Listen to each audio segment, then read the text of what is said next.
საღამომშვიდობის მაესტროს ეთერში ток-შოუ პრესის დრო დადგარაც იმას ნიშნავს, რომ მომდევნო 1 საათის მანძილზე თქვენ ვერ ნახავთ და ვერ მოისმენთ ერთ აზრზე მდგომ ადამიანებს და მათ ერთნაირ შეხედულებებს. რასაც ჩვენ დღევანდელი გადაცემის სტუმარია ორი მშვენიერი ქალბატონი ეკა და ია მანიჟაშვილები, რომლებიც ქართულ შოუ-ბიზნესში დუეტ ემის სახელწოდებით არიან ცნობილი. საღამომშვიდობისა დიდი მადლობა სტუდიაში მოგზაურობისთვის. მივესალმები ასევე ჩვენ სტუდიის მარჯვენა ფლანგს, რომელიც როგორც ყოველთვის ჩვენი აქტიური ჟურნალისტებით არის დაკომპლექტებული.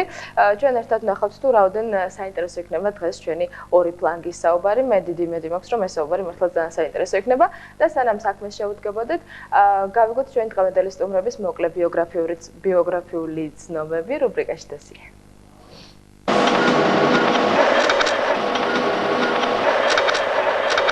ეკა და ია მანიჟაშვილები, დები, რომლებიც 1999 წლიდან გახდნენ ცნობილნი როგორც ჯგუფი ემი. ჰქონდათ მუსიკალური ბავშვობა. ორივემ დაამთავრა მუსიკალური შვიჭრედი ფორტეპიანოს განხრით. სანამ აქტიურად გამოჩნდებოდნენ მუსიკალურ სამყაროში, ნაყოფიერად თანამშრომლობდნენ კაკო ვაშალომიძესთან და ითვისებდნენ სტუდიური მუშაობის სპეციფიკას. იზრდებოდნენ როგორც ტყუპები. ერთად ერთ კლასში სწავლობდნენ კომაროვის სახელობის ფიზიკა-მათემატიკურ სკოლაში. ასევე ერთად ჩააბარეს სახელმწიფო უნივერსიტეტის ფიზიკის ფაკულტეტზე. ამჟამად ეკა ერთ-ერთი ბანკის თანამშრომელია. ია აგრძელებს სწავლას გოეთეს ინსტიტუტში. მუსიკალური დუეტის სასცენო დებიუტი შედგა 2000 წელს რუსამორჩილაძის შემოქმედებით საღამოზე. მომდევნო რამდენიმე წლის მანძილზე აგრძელებდნენ ქალბატონ რუსასთან ურთიერთობას, ემზადებოდნენ ვოკალში. ამავე კომპოზიტორმა შექმნა მათთვის რამდენიმე ცნობილი სიმღერა. შედარებით ფართო აუდიტორიის წინაშე ჯგუფმა თავი წარადგინა ერთმანეთის მიყოლებით გადაღებული კლიპებით სიმღერებზე, ვიცი რომ მელოდება და მთვარე დაგელოდება. 2004 წლიდან მუშაობენ პროდიუსერ მამუკა გონძის ხელმძღვანელობით.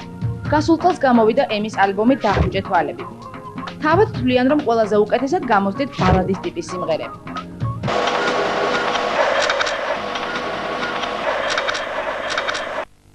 ძალიან მოკლედ, სწორედ ასე გამოიყურება ჩვენ დღევანდელი სტუმრების შემოქმედებითი ბიოგრაფია, უფრო დაწვრილებით მათი ცხოვრებისა და მუსიკალური მოღვაწეობის შესახებ, ალბათ ჩვენი ჟურნალისტები საუბრობენ, ასე რომ მე ბრძოლას 6-2-ის წინააღმდეგ განიქნებ პირიქით 2-6-ის წინააღმდეგ დაწყებულად ვაცხადებ და პირველ კითხვას ლალიფაცია დასვით. საღამომშვიდობის ლალიფაცია ჟურნალი თბილისელები. საღამომშვიდობის. როგორც მახსოვს, ანონსში აცხადებდით, რომ რაღაც დღეს გაეცემა ყველა იმ კითხვას პასუხი, რომელიც დამახინჯებული სახით იბეჭდება პრესაში. ისეთი განაცხადია ცოტა ამბიციური. მე მგონი დამეთანხმებით. არა? არა? არა, ამბიციური არა, ალბათ უფრო. არა, იცით რა დავინახე, თითქოს რაღაც ძალიან დიდი შემოქმედების პატრონები ხართ, შემოქმედებით რაღაცას. აი ასეთი განაცხადათ მომეჩვენა და არ ვიცი, შეიძლება ვწდები. ისეთ რა, მთავარი არ არის აქ რამხელა შემოქმედების პატრონი გააკეთებს ასეთ კომენტარს, მთავარია თავისი მოღვაწეობის მანძილზე რამდენ ასეთ ინციდენტს წააწყდება. ანუ ეს განსაზღვრა და შეიძლება ეს ინციდენტები დავასახელოთ, ანუ რა სამდურავი გაქვთ ქართული პრესის მიმართ და ქართული ჟურნალისტების ზოგადად შეიძლება ასე გიპასუხოთ, სანამ კონკრეტულ თემებზე გადავალთ, რომ იყო ინტერვიუები უბრალოდ, სადაც ჩვენი გაცემული პასუხები დაიბეჭდა აბსოლუტურად სხვა ინტერპრეტაციით, გამოტანილი იქნა ასევე სათაურად გამოყენებული, რაც ძალიან გულდასაწყვეტი აღმოჩნდა ჩვენთვის, იმიტომ რომ ვილაპარაკეთ ამ ინტერვიუებში გაცილებით უფრო ღირებულ და საინტერესო თემებზე და იმას, რასაც ჩვენი ნათქვამის მიმართულება არ მიეცა, იქნა გამოყენებული აბსოლუტურად სხვა ინტერპრეტაციით. ანუ ეს უკვე არ ვიცი, ჟურნალისტმა ვერ გააცნობიერა ჩვენი პასუხი თუ ჩვენ ვერ ჩამოვუყალიბეთ მას ისე გასაგებია და აი ეს განცხადება თქვენ დაგჭირდათ ერთგვარი თავდაცვის მიზნით, რომ ეს იგი თუ პრესა ჩვენ შეგვიტევს, პრესში თუ ჟურნალისტები შეგვიტევენ, აი ჩვენ გვაქვს მასალად ეს და შეგვიძლია არგუმენტად აი ეს გამოვიყენოთ, რომ ეს არაპროფესიონალი ჟურნალისტები. მე ვფიქრობ, რომ ჩვენი განცხადება ნიშნავს იმას, რომ ის კითხვები, ვთქვათ, რომელზეც ჩვენ პასუხი გავეცეთ და არასწორად დაიბეჭდა, ეხლა გიპასუხოთ ისე, როგორც ვფიქრობ. უბრალოდ ეს იგულისხმება. ესე იგი, მე მინდა რომ ახლიდან დაისვას ის კითხვები და ჩვენ ახლიდან გავცეთ პასუხი, იმიტომ რომ საზოგადოება და კი, მაგრამ მე დარწმუნებული ვარ ის ინტერვიუ უფრო შემოქმედებითი, კი არა და ისეთი იქნებოდა რაღაც, ალბათ შემოქმედებითი ხასიათის. ეს მაინც უფრო სხვა ხასიათის გადაცემაა და ისეთი შემოქმედებით საღამო ალბათ არ იქნება დღეს და ამას ნუელით აქედან. ეს და იყო სხვადასხვა შინაარსის კითხვები და შესაბამისად სხვადასხვა შინაარსის პასუხები. ამიტომ ეს იყო ზოგადი ნათქვა. გასაგებია, დაკმაყოფილდა იმედი მაქვს და შემდეგ ვკითხავ. საღამომშვიდობის რადიო ფორტუნა პლუსი DJ გიგა თავდაპირველად მაინტერესებს თქვენ ხართ ჯგუფი ემი და ყავთ თუ არა საქართველოში კონკრეტი. ცოტა ესეთი უბრალო კითხვა, მაგრამ ჯერ მოდი ამ კითხვას გავაცდეთ პასუხი.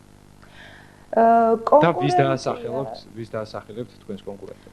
მე ვფიქრობ, კონკურენტად შეიძლება ჩაითვალოს ყველა ის შემოქმედი ადამიანი, ყველა ის შემსრულებელი. მე ამ შემთხვევაში ჯგუფ გოგონებს ჩემი პასუხი ასეთია, რომელიც ქმნის კარგ საინტერესო რეპერტუარს და სასიამოვნოდ მოსასმენ სიმღერებს. მე ასე მგონია და უფრო თუ დავკონკრეტდებით, კონკურენტი ალბათ გამომდინარე ჩვენი ასე ვთქვათ შემადგენლობიდან, დამოკიდებულებიდან, იგივე ის რომ ეს არის განსხვავებული დებივართ, არის დუეტი გოგონების.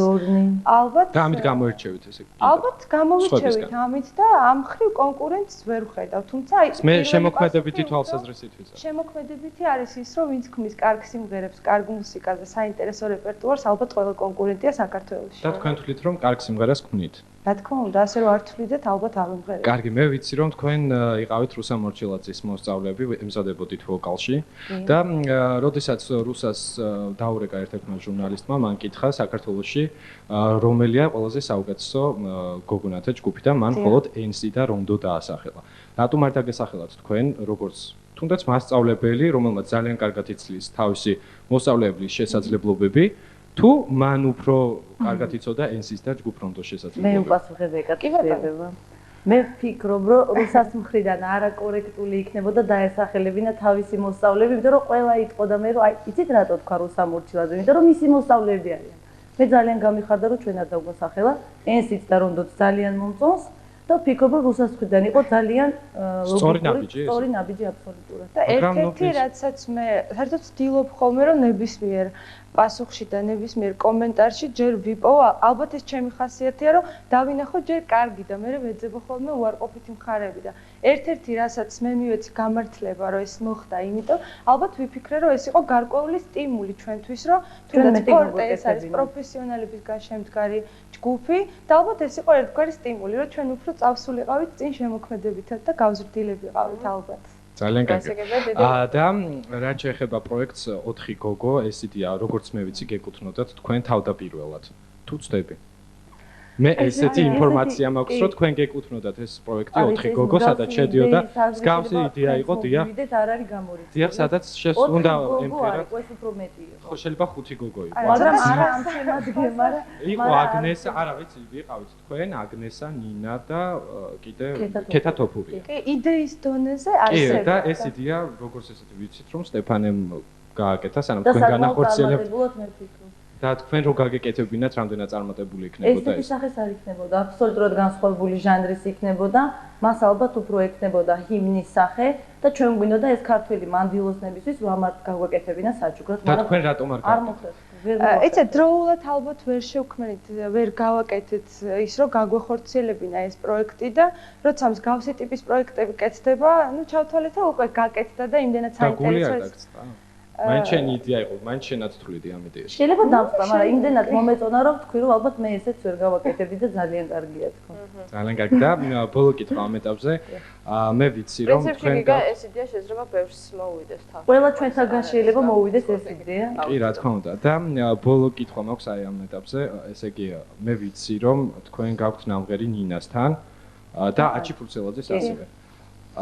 როდესაც დაამთავრდა სიმღერა ჩაწერა, ნინამ თქვენ მოგთხოვოთ ფული. იყო თუ არა ეს კორექტული ნაბიჯი და მეგობრული? მოდი მე ვიტყვი, ახლა ერთ კარგ რამეს ძალიან კარგი დიდი მადლობა ამ კითხვის დასმისთვის, იმიტომ რომ მე დარწმუნებულია რომ ნინა გვიყურებს ახლა, ნინა არის ჩვენი მეგობარი და მე მინდა რომ ნინას ვუთხრა რომ მსგავსი რამ ნინა მას იცის რომ მსგავსი რამ არ ყოფილა.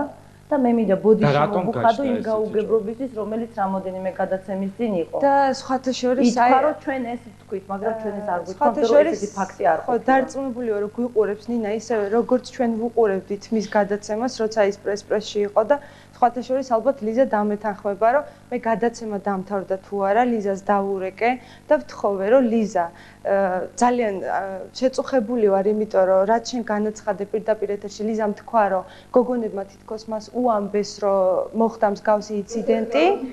ხო, ანუ ჩვენ ეს არის აბსოლუტური ტყუილი. მე ამას ვაცხადებ თამამად და ლიზა ალბათ თქვენს დამეთანხმებით, რომ ჩვენ ამ თემაზე საერთოდ არ გვისაუბრია. ეს იყო ტყუილი, რომ თითქოს ჩვენ თქვენ რაღაც მოგიყევით და ნინასთან ჩაგვაგზავნეთ ძალიან უხელოდება. ეს იმის ბრალია, ხო ხედავთ, ჩემგან დამოუკიდებლად ეს გიგასწორია ეს ამბავი და მე კიდე უამრავმა ჟურნალისტმა რომ ეს ასე. იქ იყავი გიგა? იქ არ ვიყავი, მაგრამ მაშინ არ გეცოდინებდა დარწმუნებით თუ იქ არ იყავი, ვიდრე იქ მაქვს ეს ინფორმაცია, რომ სტუდიაში მუშაობდით მხოლოდ მე, ეკა, აჩი, ნინა და დიმა თეიმურაზოვი. ანუ იქ იყო პრობლემა, კედელთან იყო რაღაც. ისე გიგა, რასაც შენი თან ადამიანები ეს იგი რა 5 ადამიანი ჩამოთვალეთ, ხო? ეს იგი რომელი ჩვენ ხუთნი, რომელიღაცისგან წამოვიდა ეს ინფორმაცია და შეიძლება სხვა ადამიანებისგან და არა ჩვენ ხუთისგან. ხო და იცით რა შეასაქმე გოგოება, აი ძალიან ხშირად არის უბრალოდ ინფორმაცია, რომ თქვენ იქ რაღაცა მოხდა, მინას თქვენ ყველაფერზე ამბობთ, რომ იცით რა მოხდა, მაგრამ ჩვენ არ ვიტყვით და ამოწურულია ყოფილიყო და იცით რა არის, თქვენ რო არა გაქვთ ახსნა, მაშინ უკვე იწყება თეორიები და აქსიომები და ასე შემდეგ, რა. ალბათ ეს მოხდა, ალბათ ის მოხდა. შეიძლება თქვენ რო გაგეცათ ეგრევე კონკრეტული პასუხი. მაგრამ დამაშავებელს არ პრობლემა. არა, ლიზა პასუხი არ არის, არ მომხდა რა. ეს პასუხია და რატო ხოვათ თუ არა, ნინა. მოდი თქვენ გითხარით, ზუსტად რომ ესეც ინციდენტი არ ყოფილა საერთოდ. ლიზა, თქვენ თავისუფლად შეგეძლოთ, ჩვენ თქვენთან ბრძანდებოდით გადაცემაში 5 საათში რო კითხვა იყო და იქ ჩვენ ამ კითხვას გავეცით პასუხი, რომ მსგავსი რაღაცა არ მომხდარა. ნინას პრესპრესი იყო თქვენი გადაცემის შემდეგ და თქვენ მაინც დაჟინებით თქვით, რომ თითქოს ჩვენ რაღაც იყო თუ არა კონფლიქტი და თქვენ თქვით, რომ კონფლიქტი იყო, რომელიც ამოწურულია. ჩვენ გითხარით, ის ინტერვიუ არსებობს დაბეჭდილი სახით, სადაც თქვენ დაწერილია ის ინტერვიუ, სადაც თქვენვე მიეცით მას ასე თქვა ტექსტუალური სახე და იქვე წერია, რომ ჩვენ თქვით, რომ გაუგებრობა მოხდა ნინას სტუდიაში აბსოლუტურად სხვა ადამიანთან და არა ნინასთან.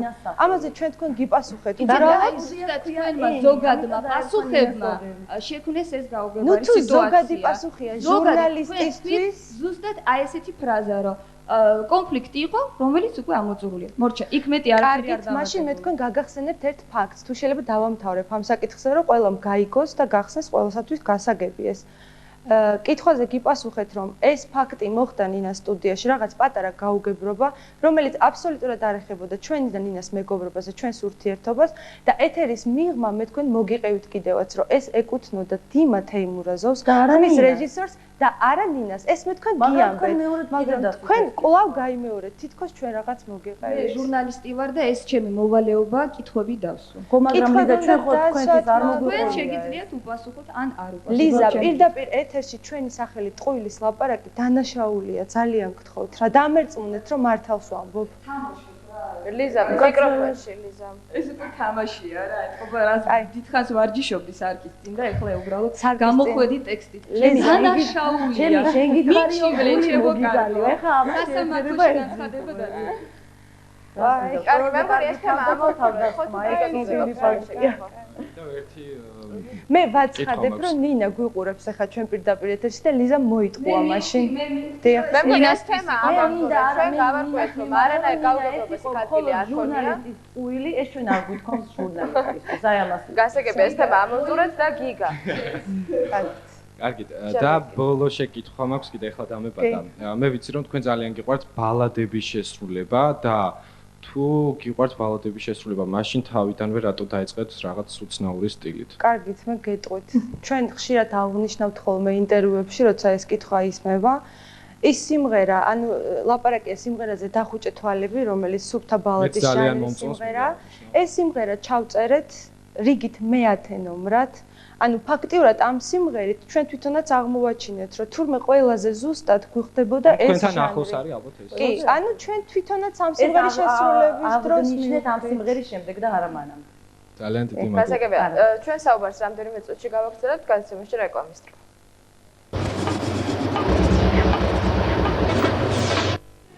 ჩვენ დაბრუნდით ეთერშია თოქ-შოუ პრეს-პრესი და ჩვენ დღევანდელი სტუმარია ჯგუფი ემი, ანუ გოგონები ეკა და ია მანიჟაშვილები და გავახსენოთ ჩვენ საუბარი შემდეგ შეკითხოს ხატიев შამგერს. საღამოშვიდობის ხატიев შამგერ რადიო ფორტუნა. მე ერთი კითხვა მაქვს გიგასგან განსხვავებით ჯერჯერობით. მე ვიცი რომ თქვენ მაშინ მანამ სანამ მაესტრო იყო პირველ სტერეოზე გახსნის დღიდან ძალიან ინტენსიურად ტრიალებდა თქვენი ვიდეო ნამუშევრები, მაშინ ჯერ ორი კლიპი გქონდათ. მე მოხდა რაღაც ისეთი შაუბნელი პერიოდი თქვენ ურთიერთობაში, როცა საერთოდ აიკრძალა თუ აღარ ტრიალებდა. ეხლა გავარკვიე დღეს რომ თურმე მამუკაღლონი თქვენი პროდიუსერი ყოფოდა. მაინტერესებს რა მოხდა? პრინციპში შაუბნელი პერიოდი არ ტრიალებდა. არა. ნუ იმ ჩავნოს პირობითა დავარქვი. არა, შემოქმედებაში ესეთი პერიოდი მართლა არ მახსოვს, მაგრამ თუ პაუზას გულისხმობ ერთგვარ პაუზას. მე გულისხმობ კლიპების არ ტრიალდა. უბრალოდ კლიპები არ გქონდა გადაღებული და არ ტრიალები. მე ვერ ვიტყვი რომ სულ ახალი კლიპები ტრიალებდა იმ პერიოდში მაესტრო. კი, მაგრამ ჩვენმა კლიპებმა გადასაწყვეტი ხომ არ არის რა გავა და რა არ გავა. ხო და რატო არ გადიოდა თუ გადიოდა თქვენ მაესტროს დირექციაში ჩვენ არ მაესტროს დირექციისგან მატყობინებენ რომ ეს აბსოლუტურად არის ნუ ხომ მე შეატრიალე კონფლიქტი ეს პერიოდი სიმართლე თქვენ არ გახსოვთ ეს თქვენ მაშინ როცა ახალი კლიპი არ გქონდა შეიძლება არ ტრიალებდა მაგრამ ელემენტარულად მთვარე დამელოდება რაც მე მახსოვს 6 თვის განმავლობაში ქართულად იყო სისტემატიურად ბატონო თქვენ უარყოფთ რომ თქვენი კლიპები სულ ტრიალებდა ფაქტიურად სულ ტრიალებდა როცა ჩვენ ვაკეთებდით ახალ ნამუშევრებს მაესტროში ყოველთვის ანუ ბოლო კლიპი გადავიღეთ მეცეკვე ამ ღამეს რომელიც იყო 2 წლის წინ და იმის მერე ამ ზაფხულამდე არაფერი არ გადაგვიღია და ლოგიკურია რომ ძველდება მასალა და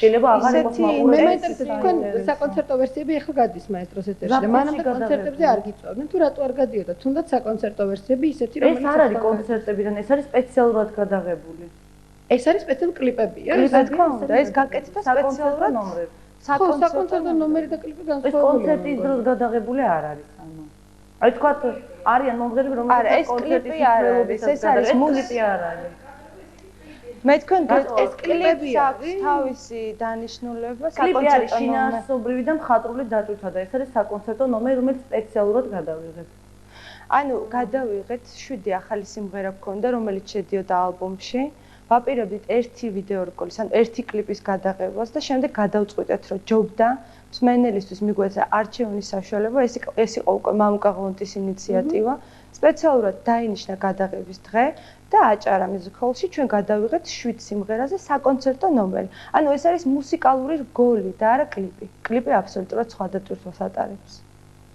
კარგით, ესე იგი კითხვა არ მქონია. მე კონცერტებიდან დაიწყო. საკონცერტო ეფექტები. ნინო მორგოლია ჟურნალი რეიტინგი საღამომშვიდობისა. მე მაინტერესებს სულ აი კითხულობ ხოლმე, რით განსხვავდება მუსიკალური რგოლი და კლიპი ერთმანეთისგან?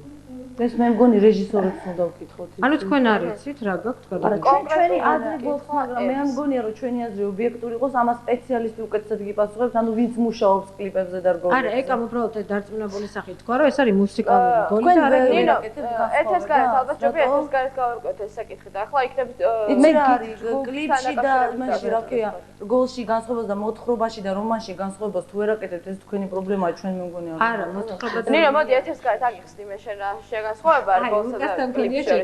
მაშინ დავცეთ კი ბატონო, შემდეგი შეკითხვა. რეჟისორს უნდა კითხოთ ეს ალბათ. არა, უბრალოდ ეს იქიდან ხატიას შეკითხვიდან გამომდინარე და დავსვი ეს შეკითხვა. კი ბატონო. ნუ ვერ ასხოვებთ ესე იგი. ჩვენ ვანსხოვებთ, ჩვენ გიპასუხეთ თქვენ. მაშინ იქნებ ჩვენ გიპასუხეთ თქვენ. მე გეტყვით მაშინ რა განსხვავება გინახავთ ჩვენი ბოლო საკონცერტო ნომრები თქვა დახუჭე თვალები მზე ისევ ამოვა გინახავთ? გინახავთ ჩვენი კლიპი მთვარე დამელოდება. აი ეს არის კლიპი და ეს არის საკონცერტო ნომერი. აი ეს ეგებია, მე მაინტერესებს. ასე რომ ჩვენ ვანსხოვებთ.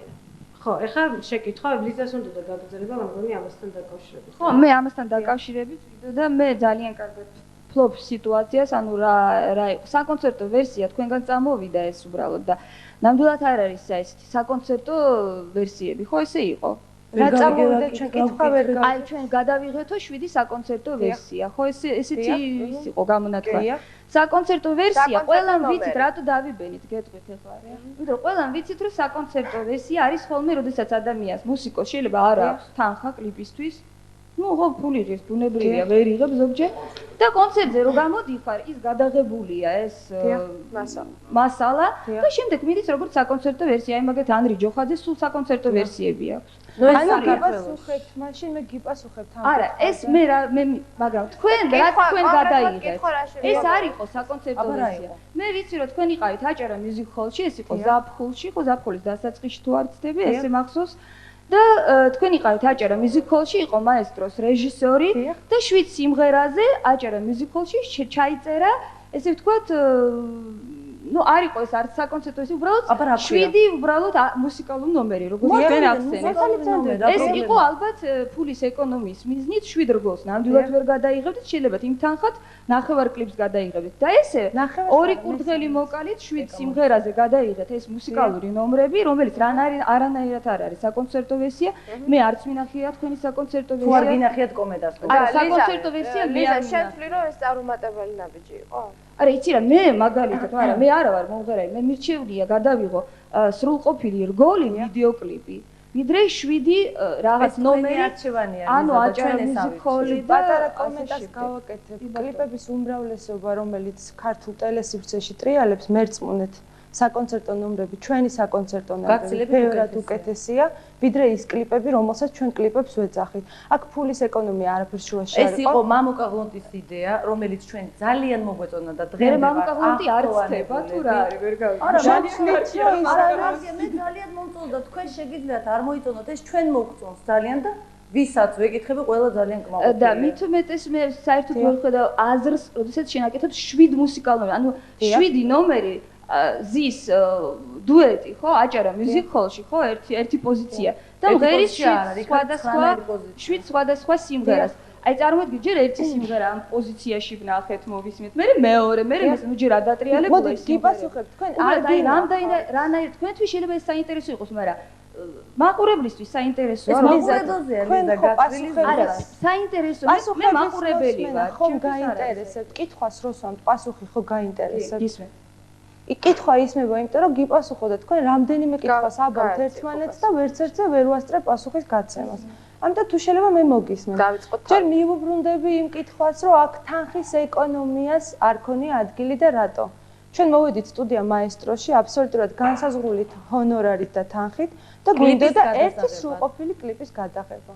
მაგრამ შეთანხმების საფუძველზე ჩვენ თვლით, რომ ეს იყო წარმატებული შეთანხმება, გადავწყვიტეთ გადაგვეღო ამ თანხით საკონცერტო ნომრები. ანუ ეს არ ყოფილა პრობლემა, აქ არ ყოფილა პრობლემა თანხაში. რაც შეეხება ერთ პოზიციას, თქვენ თუ ეს 7-ვე საკონცერტო ნომერი არ გინახავთ, მაშინ ამაზე ეს ზედაპირულად ლაპარაკი არ შეიძლება. იქ ერთი პოზიცია აბსოლუტურად განსხვავებული პოზიცია არის სიმღერები, სადაც ცოცხალი ინსტრუმენტების თანხლებით ჩავწერეთ და აბსოლუტურად გამოკვეთილად ცხედან იქ მუსიკოსები და ზოგი უკრავს გიტარაზე, ზოგი ტამტამზე, ანუ თავის მუსიკალურ დანიშნულებას იქაც ასრულებს და არის სიმღერები, რომელიც აბსოლუტურად არის არანჟირების მიხედვით გაკეთებული და იქ არის სულ სხვადასხვა პოზიცია და თქვენ ნამდვილად ცდებით, თქვენ ეს 7-ვე ნომერი არ გინახავთ. და 7-ვე ნომერი ამაში მაინც სწორი ვარ, ერთ გადაიღეს 7 ნომერი. ეს ჩემი მხრიდან მე შემიძლია დავამატო, რომ ეს მუსიკალური ნომრები ათეულებში ხდება, ასე რომ შეიძლება პრინციპში რომ წარმატებულ ნაბიჯად ჩაითვალოს ეს გადაწყვეტილება. მე პრინციპში პრობლემას ვერ ვხედავ ამაში. გამომდინარე იქიდან გამომდინარე ლუკა იქიდან რომ ამ საკონცერტო რგოლება მოახდინა ჩვენი სიმღერების რეკლამირება, ანუ გააცნო მაყურებელს და მსმენელს რა არის ალბომში შესული, ანუ სრული ვერსია. ალბომი იყიდება, მე ვთვლი რომ წარმატებული პროექტია. არა მარტო ქართულ შოუ-ბიზნესში, ლიზა, მე ეს რომ შემოგეჭირდები, მოდი.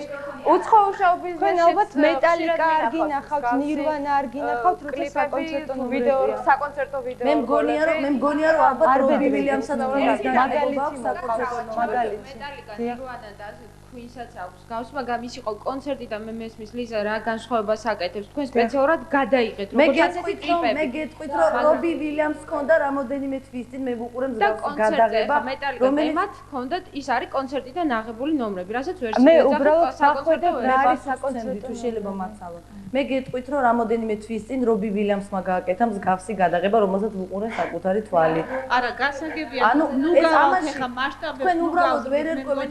თქვენ გონიათ რომ ეს არის. მე ვპასუხე მეტალიკაზე და ნირვანაზე. მე რობი ვილიამსი არ მიხსენე. მე გეუბნებით, არ არის. გასაგებია, მე მინდოდა თქვენთვის ამიხლა საკონცერტო ნომერი რას კარგი, დავივიწყოთ გასაგებია, ეს თემაც გავარკვიეთ, მე მგონი. მე ძალიან წარმატებულად ვიმაჩნია ჩვენი საკონცერტო ნომრები, თუ თქვენ გეგონათ კონცერტთან ამონაჭრები, ესე იგი ეს არის ძალიან პროფესიონალურად გადაღებული, იმიტომ რომ გეგონათ რომ ეს კონცერტზე ხდება. დიდი მადლობა. ხო, მე ნამდვილად საკონცერტო არა, შეიძლება ეს იყოს კომერციულად წარმატებული, მეტი არაფერი, მაგრამ ხარისხი იყოს დაბალი. მოდი ესეც ვაღიაროთ. ხარისხს თქვენ უწუნებთ? არ ვიცი, მე თქვენ გეკითხებით. მე არ ვუწუნებ. ძალიან 7-ვე ნამუშევრით აკმაყოფილი. ძალიან რა თქმა უნდა, არის განსხვავება, ზოგი მუსიკალური ნომერი, არა, იცით რა არის, სიმღერის ჟანრის მიხედვით ხდება დამონტაჟება. თქვენ შეიძლება ეს დეტალები არ იცოდეთ. ესე იგი, ერთი კითხვა მქონდა და ისეთი ერთი კითხვა აღმოვაჩინე. აქედან გამომდინარე, მეტნაკლებად ყველა არის წარმატებული. გოგო, ერთი კითხვა მაქვს შენთანაც მაესტროს ათეულებში როდის მე მოხდა თქვენი კლიპები, მას შემდეგ რაც მაესტროს ფაროლობის ქვეშ აღმოჩნდით, თუ მანამდე სანამ არ გყავდით პროდიუსერი, თქვენი კლიპები დამოუკიდებლად პოპულარული. მე გეტყვით მაშინ, რომ 2001 წელს, როდესაც გადავიღეთ მთვარე და მელოდია, ვიყავით ორი სრულიად უცნობი გოგონა, რომელსაც ჟურნალისტებიც კი ვერ ყვაულობდნენ და თვეობის რამოდენიმე თვის შემდეგ შეხვდებოდა ჟურნალისტი ქუჩაში და გოგონა და თქვენ ნომერს ვეძებ 6 თვეა. ანუ მე ამით რა მინდა ვთქვა, ვიყავით სრულიად უცხოები. 6 თვის განმავლობაში, ანუ ზუსტად მახსოვს, აპრილის თვიდან ოქტომბრის ბოლომდე მთვარე და მელოდება იყო პირველ ადგილზე. ჩვენ არავინ არ გვიცნობდა. ეს იყო 2001 კლიპების იყო სანდრო 2000 და ლელა წურწუმია ისვენებდა ამ 6 თვის განმავლობაში. მე გეტყვი ჩამოგიყვეთ თუ გინდა ამ ათეულში რა სიმღერები იყო გეტყვი. გასაკეთებდნენ ერთი მაინტერესებს აჩიკო მეფარიძე უცნობი თქვენ გონიათ რომ საქართველოში მე მგონი ეს მე ყოფილა პირველ ადგილზე და რა საკეთებდნენ? არა, ძალიან კაი კლიპებია. ლიზა, სხვათა შორის თქვენ მაშინ როცა ფორტუნა ბილო ძალიან, მაგრამ მაცად. მოდი, შევთანხმდეთ, ლიზა, უკაცრავად. ერთი გამეთო შეიძლება იყოს უბრალოდ ერთმანეთს თუ არ მოусმენ. მე ვიტყვი ის რა არის. მე მგონი თქვენ კითხვებს მე ვუდგები ძალიან სერიოზულად და გპასუხობ ძდილობიანად. ასე რომ ჩემ გაცემულ პასუხებზე თუ გეცინებათ ეთერის შემდეგ გაიცინეთ. არარეალურს მე არ ვამბობ არაფერს. კი, მაგრამ მე თქვენ 6 თვის განმავლობაში აპრილიდან ოქტომბრის ჩათვლით მთვარე და მელოდება იყო პირველ ადგილზე. მეორე ადგილზე იყო ნინო ქათამაძეს იები. ძალიან კარგად მახსოვს. ეს არის მაესტროს არქივში ჩემო ძვირფასო. ასევე თუ არ გჯერავს, შეგიძლია უყურე შენი პრობლემა და მე ერთ რაღაცას შეგახსენებთ თქვენ. მაშინ როცა აბსოლუტურად უცხოები ვიყავით, ანუ ზუსტად იმ პერიოდზე ვყვები, როცა რადიოში ძალიან რთულად ხდებოდა, ასე ვთქვათ, სიმღერის გაშვება, როცა არ ყავდა მენეჯერი, პროდიუსერი, არავის რეკომენდაციის ქვეშ არ იმყოფებოდი, თქვენ თვითონ თხოვეთ მე რომ თვარე დამელოდება ამომეტანა ფორტუნა პლუსში, იმიტომ რომ მსმენელი ითხოვდა. რადიოში ყავდა ვინმე? ყავდა რადიოში ვინმე? მე მაინტერესებს, მაშინ ყავდა ჩვენ რადიოში ვინმე, როცა თქვენ მოგთხოვეთ? ლიზა, მიკროფონი. ესე იგი აბსოლუტურად ობიექტური. ეს სხვათა შორის ერთადერთი სიმღერა, რომელიც მართლა მომწონს და ერთადერთი ჰიტია, რომელიც თქვენ შემოქმედებაში ეს სადაოა, დიდი მადლობა რომ რაღაც ვაღიარო, რატომ მაინც რაღაცა უდიდესი მადლობა. თქვენი გარეგნობა მომწონს, გიждდები ეკას თმებზე, მომწონს იას ჩექმები, მეტი არ ძალიან საერთოდ რიგრიგობით ვილაპარაკოთ. მომწონს სიმღერა თვარი დამელოდება. სამწუხარო რომ მე რომ ჩექმები არ მიცავს, ლიზას არ მოვეწონებოდი საერთოდ. ეხლა გაშვით ყველანი ერთი წუთი ყურადღებას ვითხოვე. საათი მოდი შეხატია ჩექმებს თავიდანებოთ და შევთანხმდეთ რომ რიგრიგობით და ცალ-ცალკე ვისაუბროთ. ყველა იმიტომ რომ ხმა არის მის ფაქტორად არავის. სამდე მე მგონი. ეხლა დასეკითხვა. კიდე ერთი კითხვა მაქვს. თქვენ პირველად ყავთ ახლა მე პროდიუსერი? არ ყავდათ მანამდე? ასეთი ფორმალური სახით პირველად შედგა ჩვენი დაკავშირება, ანუ როგორც პროდიუსერის და ჩვენი და ისე სტუდია მაესტროს და ჩვენ თანამშრომლობას რაც ეხება, მამკაღუნტი ყოველთვის გვეხმარებოდა, ყოველთვის გვერდში გვედგა, ყოველთვის რჩევებს გვაძლევდა. ასე თუ ისე, მან ძალიან ბევრი რაღაც გვასწავლა და აი ეს ურთიერთობა. ეს ურთიერთობა, ანუ არსებობდა წლების განმავლობაში და აი ამ 4 წლის შემდეგ მიეცა მას ფორმალური სახე. რატომ მანამდე არ კითხვა კაცო მაქვს დამაცავდეთ დაამთავრე. ხატია რა გავაკეთე ხატია ჯეშინგი. ხატია დაამთავრე. ხოდა მაინტერესებს მანამდე ფანტასტიკურად ახერხებდით ხო? მე ძალიან მოგწონს თქვენი კლიპი და ბოლოს სიმღერა მომწონს და ლიზა მაბათი მომწონს მე მართლა ის სიმღერა. ესე იგი ლიზა ყავს დაშანტაჟებული მთელი ჟურნალისტების სამყარო, ასე ვთქვათ. ბოდიშებს უხდია რომ ემის სიმღერები მოწონთ. რადიოში ლიზა შიშით ხوار მუშაობდნენ და წასვლა გინდა და არის. ლიზა შემოგვარი. ხო და კითხოთ მანამდე ფანტასტიკურად ახერხებდით, ხო? ათეულებში ხდებოდით და პოპულარულებიც იყავით და მაინტერესებს აი როგორ მოხდა თქვენი შეთანხმება და რატო ჩათვალეთ რომ პროდიუსერი უკვე გჭირდება. ესე იგი, რო გითხრათ, რომ ეხა ფანტასტიკური ანუ რამე საკვეთში ხوار მოყევით, ან ხوار დაინახეთ, თქვა მუსიკალურ არხზე იმ ადამიანების პრივილეგია, ვისაც თქვა გარკვეული მფარველობის ქვეშ არის. თქვენ წარმოვიდგენთ, ეს წინადადება ეშმაკური ხერხი ხوار გეტყვით, ხო ლამაზი. აბსოლუტურად გულწრფელად ისევე როგორც სხვა კითხვებზე ვპასუხობ. ჩვენთვის აბსოლუტურად მოულოდნელი იყო, როცა მამუკახულოდისგან წამოვიდა ეს ინიციატივა, რომ შემდგარიყო ჩვენი ალიანსი შემოქმედებითი, ასე ვთქვათ. ანუ ეს არ ყოფილა რაღაც ჩვენი დაინტერესება, ჩვენი პოზიცია. წლების განმავლობაში, ასე ვთქვათ, ერთი შეხედვით შეიძლება ჩანს, რომ ძალიან წარმატებულია, მაგრამ მერწმუნეთ მე და იას მარტოს ჩვენ აბსოლუტურად არავინ არ ყავდა ამ სფეროში. ერთადერთი იყო რუსა მორჩილაძე, რომელმაც მართლა შვილებივით მიგვიღო და აბსოლუტურად დღემდე გვაქვს მეგობრული დამოკიდებულება და ძალიან დიდი როლი ითამაშა, რომ ჩვენ დღემდე მოვედით და ჩვენ გვაქვს კარგი რეპერტუარი. შემოქმედებითი თვალსაზრისით იყო რუსა, რომელმაც ყველანაირი გზა გაგვიხსნა და იყო სატელევიზიო სივრცეში მამუკა ხლონტი, რომელიც აბსოლუტურად უანგაროდ გვერდში დაგვიდგა. ანუ ჩვენი რაღაცა ეს ეშმაკური ხრიკი და ეს არც მოგვსვლია ეს აზრად, აბსოლუტურად აი ესე ჩვენი ერთ დღეს დაგვირეკა და შემოგთავაზა და ვარ ძალიან ბედნიერები მართლა. ესე იგი, პირველად წამორობაში ვხედავ ემის გოგოებს, რომლებიც უფრო ნაკლებად იღიმიან და რაღაცა ძალიან ესეთი სახეებიც ხედავს. საკმაოდ აგრესიულები ხედავ. ჩვენ არა ვართ თქვენ მიმართ ესე განწყობილი, უბრალოდ მე მგონი გვიწევთ და თქვენ შეიძლება ნინო თქვენ სახეს ვერ ხედავთ და თქვენ თქვენი სახის მიმიკებით გვიწევთ. არა, რა შუაშია. თქვენ რომ გაიღიმოთ, გაცილებით ლამაზი იქნებით და მე პატარა გამონათქოს ვიტყვით თუ შეიძლება. ერთი დამუშავებაზე ქვეს რასაც ჩასძახებ, იმას ამოგძახებ. როგორ რასაც გვანახებთ, იგივე მოდის ანალოგიურად. არა, მე მგონი უფრო აგრესიული ის არის. შენ ზარ მოხსნის და პრეტენზია აბსოლუტურად. ნანარჩოთ როგორც იქნა ვიტყვი რა ნანარჩოთ ჟურნალი ელიტარული ქრონიკა ნანა ხო არა უბრალოდ აქვე მინდა რა ისე ვთქვა მართლაც ძალიან აგრესიული თავიდანვე რა ძალიან აგრესია მოდის თქვენგან არ ვიცი ეს არის თავდაცვის ერთ-ერთი საუკეთესო საშუალება და იმიტომ იქცევით ასე თუ რატო უბრალოდ ჩემს მართლა გაუგებარე რატო მოდის თქვენგან აგრესია მე კითხვა არ დამისვოს და უბრალოდ აი გვერდიდან გიყურებთ ჩემგან აი მე ვფიქრობ ერთი რამე მე ვფიქრობ ერთ რამეს თქვენ რაღაც გაქვს სათქმელი, ჩემი აზრით, რაღაც გაქვს სათქმელი და უბრალოდ ბოლოს არაფერს ბოლომდე არ გვაქვს. ჩემთან? თქვენთან. ჩვენ არ ვიცნობთ ერთმანეთს? კი, ვიცნობ. ვიცნობ? კი, გქონდა თქვენთან ინტერვიუ. ინტერვიუ. მე სად არის ეს ინტერვიუ? არ დაიბეჭდა. რატო? კიდევ ეხლა ელემენტარული კოლეგიალობის, ელემენტარული პასუხის ნინო გუგულია სვამდა შეკითხვას. მე თუ არ შეკითხვა იმენა განავწე რომ იმიტომ რომ მე უნდა მომისმინო საკუთარ ნინო მურგულიამ დასვა შეკითხვა. ასცენ პასუხი მე მგონი და მე რა დავსვამე. თქვენ გააკეთეთ ერთ თავდაცვის ინსტინქტები მე მგონია რომ თქვენ უფრო გაქვთ დამუშავებული ვიდრე ჩვენ, იმიტომ რომ გეუბნებით რომ რატო ხართ აგრესიულები რამე დაგიშავეთ. მე გეკითხებით 2 წლის წინ, როდესაც შუა ზაფხულში ერთი მომღერალიც კი არ იყო თბილისში, დაგვირეკეთ ძლივს იპოვეთ ჩვენი ტელეფონის ნომერი, როგორც სხვა დანარჩენმა ჟურნალისტებმა დაგვიბარეთ, გქონდა 3 საათიანი დიალოგი, არაჩვეულებრივი სასიამოვნო.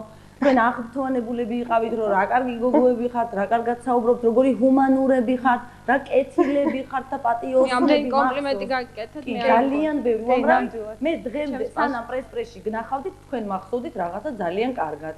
მაგრამ ეს თქვენი ინტერვიუ არა და არ გამოჩნდა და ზარიც არ გამოჩნდა. შეიძლება ეს იყო რედაქტორის ბრალი, მე ამას არ გამოვრიცხავ, რომ ეს დავამთავრეთ თუ შეიძლება და მე გააკეთეთ კომენტარი. შეიძლება ეს იყო რედაქტორის გადაწყვეტილება, რომელი ინტერვიუ დაიბეჭდოს და რომელი ინტერვიუ არ დაიბეჭდოს. მე ამას არ გამოვრიცხავ, რომ ეს თქვენი კი არა რედაქტორის ბრალი იყო, მაგრამ ელემენტარულია ეს პასუხისგებლობის გზნობა, რომ 3 საათი რესპონდენტთან ერთად გაატარებ, დაურეკოთ მას და უთხრათ, რომ იცით, არ გადის ეს ინტერვიუ და ეს ჩემი ბრალი არ არის. ეს რედაქტორმა არ ყოფილა და მიგვიღია აბსოლუტურად ჩვეულებრივად. ხას მე მგონი პირიქით ხდება ჟურნალისტებს არა, მოდით ახლა ახსნის სიტუაციას. მე მართლა თქვენ შეგხვდით, მე მახსოვს რა. ნუ გაქვთ რა აგრესია, ხო შეიძლება ისე ვიცაუბროთ, მე ხა მე თქვენს მიმართ აგრესია არა მაქვს. თან ქალბატონი არ ხო, ჩვენ შეგვიძლია ერთმანეთს ვასკი რობიში საკმაოდ დიდხანს ვისაუბრეთ. საკმაოდ. თუმცა ძალიან ძლივს ვიპოვეთ თქვენი ნომერი, ამას ვერ ვიტყვი, მაგრამ ძალიან ჩვეულებრივ ვიპოვეთ თქვენი ნომერი და დაგირეკეთ.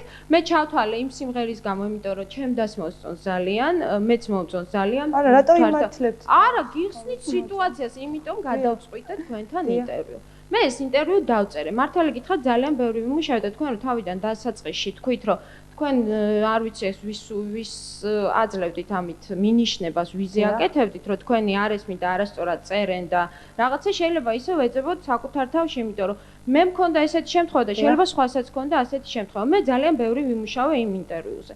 ერთადერთი ინტერვიუ, რომელიც ჩემი დაწერილი ჟურნალში გაზეთში არ გავიდა, ერთადერთი ინტერვიუ ჩემი ჟურნალისტური პრაქტიკის მანძილზე იყო თქვენი, იმიტომ რომ რედაქტორმა დამიბარა და მითხრა, ნანაო, ეს რომ გავუშვათო, უბრალოდ სირცხული იქნებაო. რატო? ეს არის რედაქტორი. არა, თქვენ რატომ გაგიჩნდა? ერთადერთი. რატომ გაგიჩნდა? არა, მე გეტყვით, მე ვიმუშავე, ნებისმიერ ინტერვიუზე მუშაობ საკმაოდ დიდხანს. რა პრობლემას წააწყდით? ერთი წუთით. ნებისმიერ ინტერვიუზე მუშაობ საკმაოდ დიდხანს. ვიმუშავე ამაზე საკმაოდ დიდხანს და უბრალოდ როგორც ჩანს რედაქტორის აზრით და მე მეც დავეთანხმე რომ არაფერი არ გამოვიდა ინტერვიუ. უინტერესო ინტერვიუ გამოვიდა საერთო ჯამში. როდესაც გავში პრობლემაა. არა, ეს როგორ გეკადრებათ?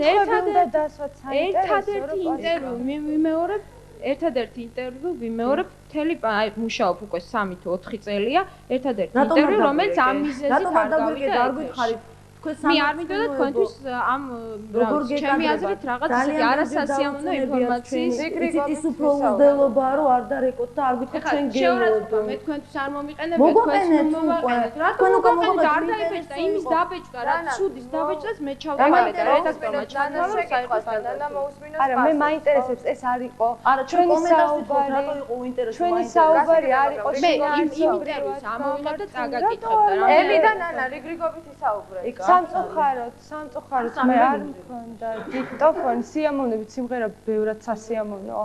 მე კომპიუტერში მაქვს შენახული ის ჩანაწერი დიქტოფონზე. თქვენ რა დაწერეთ ის არა, ჩვენ რა ვისაუბრეთ. ახლა ეს იყო 2 წლის წინ და ახლა ძალიან გქოთ რა მე ჩავთვალე და ეს არის ჩვენი გაზეთი და ერთადერთი მე ვიმეორებ გაზეთ ქრონიკაში ერთადერთი ინტერვიუ ჩემს ჟურნალისტურ პრაქტიკაში რაც მე ვმუშაობ ქრონიკაში ეს არ გავიდა ესე იგი მე ვფიქრობ ეს მხოლოდ ჩემ ბრალი არ არის ეს გასაგებია ნანა დიდი ბოდიში რომ გაწევთ გაცემაში რეკლამის დროა და საუბრის რამდენიმე წუთში გავაგრძელებთ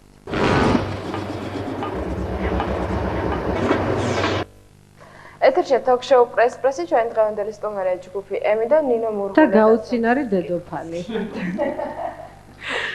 აი ერთ შეკითხვა მაქვს თქვენთან.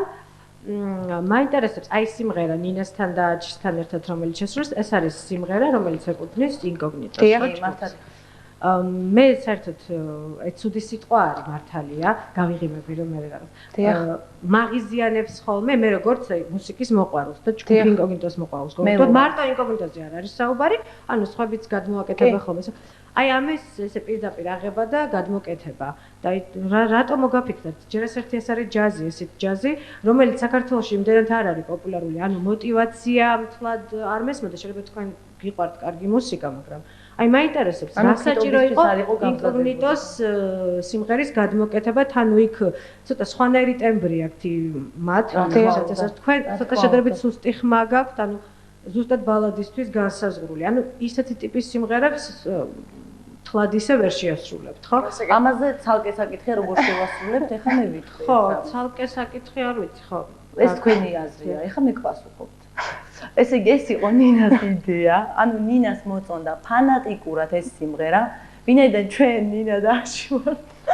მეგობრები გავიზიარეთ მას. გავიზიარეთ ნინას გემონება არ გავუტეხეთ. ხადრე და ვიმღერეთ ერთად. და რასაკვირველია ამაზე იმიტომ არ ვიმღერია, რომ ვიღაცამ თქვას, აუ ინკოგნიტოზე მაგრად იმღერე. ეს უბრალოდ მეგობრული წის იყო. მეტი არ ვიძებდით ახლა მეგობრული. რატო რას ვერ ჩოდით? აი მე რა მეინტერესებს. ვერ ჩოდით გავაფუჭეთ. ერთი შეკითხვა მაქვს, თუ შეიძლება. თქვენ არ მიგაჩნიათ უცხოური ესტრადის ხელყოფა, ის, რასაც თქვენ არანაირად. აი მე კრიმინალური საქციელი ეს ნამდვილად არ არის და ეს სალაპარაკოთ როგორ თქვენ ისე ვერ შეასრულებთ ხო იმ სიმღერას როგორც ისინი ასრულებენ. ნუ საერთოდ ასე ვფიქრობ და ძალიან ბევრი ფიქრობ. იცით რა მე რო ეხლა ვთქვა რომ თქვენ ვთქვათ არჩი მე ფარდის ინტერვიუს ვერ დაწეთ ისე როგორც მე მგონია, ეს ჩემი აზრია, მე მგონია ესე და მე როგორ ვიმღერებ, მე შეგვაფასე კარგი. ეს მე მგონია ეს ჯობია ძალიან პარალელები არის ზუსტად იგივენაირი. მე გეკითხებით კონკრეტულად. დიახ ბატონო. ინკოგნიტოს ეს როგორ მოგიკითხეთ? ძალიან საინტერესო, ძალიან კარგი. ისინი მღერიან და თქვენ მღერით აბსოლუტურად სხვა სტილში და სხვანაირად. რატო გადმოაკეთეთ ეს? მე ვარო ძალიან ბევრს არ მოსწონს. აი მე ძალიან ბევრს ისე როგორც არ მოსწონს Boyz II Men-ის რომ ხელყოფენ და გადმოაკეთება ხოლმე და ასე შემდეგ. ანუ ეს ვაზოგადად. აი მე ჩემი ნათქვამი ვერ გაგი შენ დაიწყე. ესე იგი ნინას მოწონდა ეს სიმღერა. ვინაიდან ნინა არის ჩვენი მეგობარი და აჩი?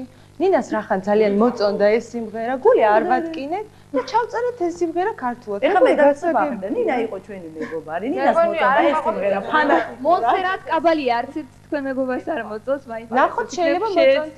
მონსერატ კაბალი. მე რა მოწონს Whitney Houston-ი, მე რა ექენი და თქვენ მომღერალი ხართ? არა, მომღერალი არა ვარ, მაგრამ ალბათ პრეტენზია გინდათ. არა, არც პრეტენზია არა. მაგაშია, შეიძლება რომ არა გინდა და თან სიმღერის გადაკეთება და ხუმარ და ადამიანს აქვს პრეტენზია მომღერალობაზე, რომელიც პასუხი მე მგონი მიღებულია. იმისა რომ იდგეს წელი. ეს თქვენი აზრია. არა, მე კონკრეტულად თქვენზე არ ვამბობ ამ ჩვენ შემთხვევაში უკვე ვაზოგადებ. ეს სიმღერა სტუმრები ჩვენ ჩემი კატეგორიული მოთხოვნაა რომ ჟურნალისტს დავასრულოთ. კი ბატონო. ჩვენ გავეცით პასუხი უკვე ლუკა. ხო, ეს პასუხი არ ვიცი, ხა მე ყველა დამეთანხმება რომ ეს არ არის პასუხი, რომელსაც ველოდით. რა ველოდით რომ თქვათ რომ დედა რა ვქენით როგორ გავაფუჭეთ გვაპატიეთ. ძალიან გვაპატიეთ. კანონი არ დაგვაღვევია მე მგონი ამით.